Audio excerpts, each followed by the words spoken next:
2022ல Pradeep hero play பண்ணி release ஆன first movie love today box ஆஃபீஸ்ல 100 கோடிக்கு மேல கலெக்ஷன் கொடுத்து பெரிய பிளாக் பஸ்டர் ஹிட் ஆச்சு. ஏஜிஎஸ் அந்த படத்துல கம்மி காசை போட்டு ஒரு பெரிய ப்ராஃபிட்டை பார்த்தாங்க. 2022ஓட one of the most profitable மூவியாவும் லவ் டுடே வந்துச்சு. இப்போ 2025ல பிரதீப் வரிசையா 3 படங்களை இறக்க பிளான் போட்டிருந்தாரு.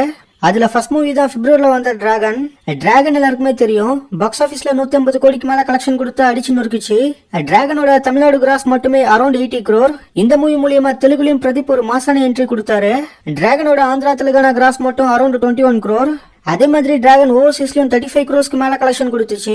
இந்த 2025ல பிரதீப்க்கு நெக்ஸ்ட் வந்த படம் தான் டியூட். இந்த படமும் இப்போ பாக்ஸ் ஆஃபீஸ்ல 100 கோடியை தொட்டிருக்கு. தெலுங்குல இருந்து இந்த படத்துக்கு ஒரு பெரிய கலெக்ஷன் வந்திருக்கு. சோ ஒரே இயர்ல பிரதீப் டியூட் டிராகன் 2 படங்கள்ல 100 கோடியை தொட்டிருக்காரு. இப்போ நெக்ஸ்ட் பிரதீப்க்கு டிசம்பர் 18 எல்ஐக்கும் வரப்போகுது. இந்த படமும் 100 கோடி கலெக்ஷனை கொடுத்த பிரதீப் ஒரே இயர்ல 300 கோடி வசூல் கொடுத்த ஹீரோன்னு யாராலையும் பிரேக் பண்ண முடியாத ஒரு ரெக்கார்டை கிரியேட் பண்ணிடுவாரு. ஆக்சுவலா விக்னேஸ்வரன் எடுத்த படங்கள்ல 400 கோடி தான் மட்டும்தான் எனக்கு பிடிச்சது. மத்த படங்கள்லாம் என்ன அவ்வளவா சாட்டிஸ்ஃபை பண்ணல.